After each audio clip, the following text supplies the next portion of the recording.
السلام علیکم. پچھلے ویڈیو میں آپ لوگوں کے ساتھ سوسائڈ کی جو فیکٹرز تھے ہم لوگوں نے شیئر کی تھی. تو ان فیکٹرز میں سے سب سے جو مین فیکٹر تھا وہ ڈپریشن تھا. ڈپریشن کی وجہ سے لوگ سوسائڈ کرتے تھے. آج جانیں گے کہ ڈپریشن خود کیا چیز ہے, ڈپریشن کس احساس کو کہتے ہیں. تو زیادہ تر لوگ مختلف اوقات میں افسردہ محسوس کرتے ہیں, اور یہ افسردگی زندگی کی کشمکش کا معمول ہے. لیکن جب شدید اداسی جو کہ انسان کو بے بس, نا امید یا پھر بیکار ہونے کا احساس دلائے, یا پھر کوئی اور وجوہات جو انسان میں احساس غم پیدا کرے, تو پھر ہم اسے ڈپریشن کہتے ہیں, یعنی کہ ذہنی تناؤ.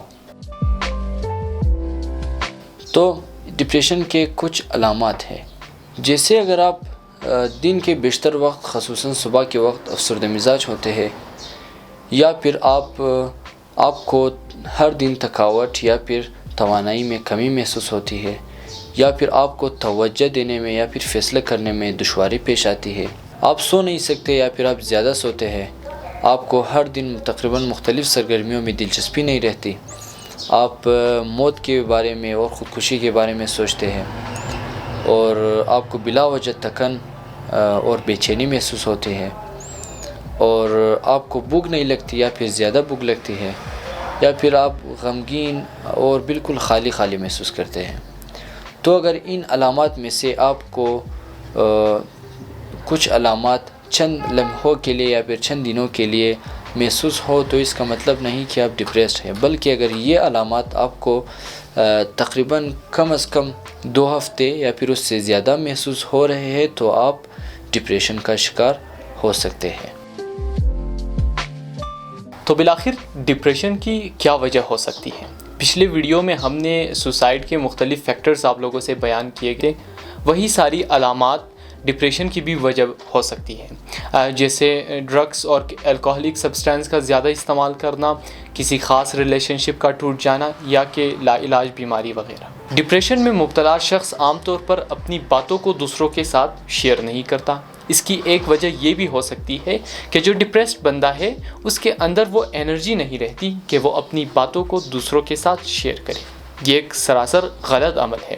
اگر آپ ڈپریسڈ ہو تو اس میں کوئی شرم نہیں, آپ کو دوسروں کی ہیلپ لینی چاہیے اور اپنی باتوں کو دوسروں کے ساتھ شیئر کرنی چاہیے. تو اگر آپ ایسا نہیں کرو گے تو آپ اکیلے اسے برداشت کرو گے اور خود کو تکلیف دو گے, اور خود کو تکلیف دینا سب سے بڑا گناہ ہے. اللہ تعالیٰ نے ہمیں جو زندگی دی ہے اس لیے دی ہے تاکہ ہم اس زندگی میں خوش رہ سکیں. جب آپ خوش رہو گے تبھی آپ دوسروں کو خوش رکھ پاؤ گے.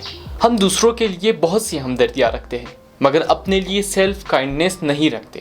اگر آپ ڈپریشن میں مبتلا ہو تو آپ کو چاہیے کہ اپنے کسی قریبی دوست, اپنے ماں باپ یا پھر خاندان میں سے کسی قریب شخص سے مدد لے کر اپنی باتوں کو شیئر کرو. اگر آپ دیکھ رہے ہو کہ کوئی شخص ڈپریسڈ ہے اور وہ اپنی باتوں کو آپ کے ساتھ شیئر بھی نہیں کر رہا, تو یہ ہماری ذمہ داری بنتی ہے کہ جس تکلیف سے وہ لوگ گزر رہے ہیں ہم اس کو سمجھیں, اس کو محسوس کریں, ان کے ساتھ بیٹھے اور ان کی باتیں سنیں. کیونکہ دنیا میں دوسروں کے غم میں شریک ہونے سے زیادہ خوبصورت چیز کوئی اور چیز نہیں. اور آج کے زمانے میں لوگوں کا ایک دوسرے کے ساتھ بیٹھنا, ایک دوسرے کے ساتھ بات کرنا, ایک دوسرے کے جذبات کو سمجھنا بہت ضروری ہو گیا ہے. اگر ہم ایک دوسرے کے جذبات کو سمجھیں گے, ایک دوسرے کے تکلیف کو محسوس کریں گے, تبھی ہم خود کو یا پھر دوسروں کو اس ڈپریشن سے نجات دے سکیں گے.